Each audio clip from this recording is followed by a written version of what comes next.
مومنو، جب تم آپس میں کسی میعاد معین کے لیے قرض کا معاملہ کرنے لگو تو اس کو لکھ لیا کرو، اور لکھنے والا تم میں کسی کا نقصان نہ کرے بلکہ انصاف سے لکھے۔ نیز لکھنے والا جیسا اللہ نے اسے سکھایا ہے لکھنے سے انکار بھی نہ کرے اور دستاویز لکھ دے، اور جو شخص قرض لے وہی دستاویز کا مضمون بول کر لکھوائے، اور اللہ سے کہ اس کا مالک ہے خوف کرے، اور زر قرض میں سے کچھ کم نہ لکھوائے۔ اور اگر قرض لینے والا کم عقل یا ضعیف ہو یا مضمون لکھوانے کی قابلیت نہ رکھتا ہو تو جو اس کا ولی ہو وہ انصاف کے ساتھ مضمون لکھوائے، اور اپنے میں سے 2 مردوں کو ایسے معاملے کے گواہ کر لیا کرو، اور اگر 2 مرد نہ ہوں تو 1 مرد اور 2 عورتیں جن کو تم گواہ پسند کرو کافی ہیں،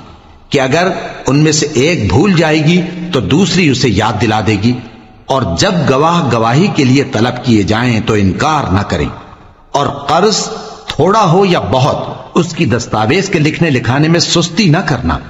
یہ بات اللہ کے نزدیک نہایت قرین انصاف ہے، اور شہادت کے لیے بھی یہ بہت درست طریقہ ہے۔ اس سے تم کو کسی طرح کا شک و شبہ بھی نہیں پڑے گا۔ ہاں، اگر سودا دست بدست ہو جو تم آپس میں لیتے دیتے ہو تو اگر ایسے معاملے کے دستاویز نہ لکھو تو تم پر کچھ گناہ نہیں۔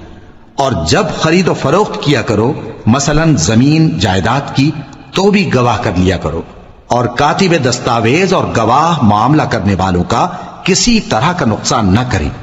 اگر تم لوگ ایسا کرو تو یہ تمہارے لیے گناہ کی بات ہے، اور اللہ سے ڈرو اور دیکھو کہ وہ تم کو کیسی مفید باتیں سکھاتا ہے، اور اللہ ہر چیز سے واقف ہے۔ اور اگر تم سفر پر ہو اور دستاویز لکھنے والا نہ مل سکے تو کوئی چیز رہن با قبضہ رکھ کر قرض لے لو، اور اگر تم میں سے کوئی دوسرے کو امین سمجھے یعنی رہن کے بغیر قرض دے دے تو امانت دار کو چاہیے کہ صاحب امانت کی امانت ادا کر دے،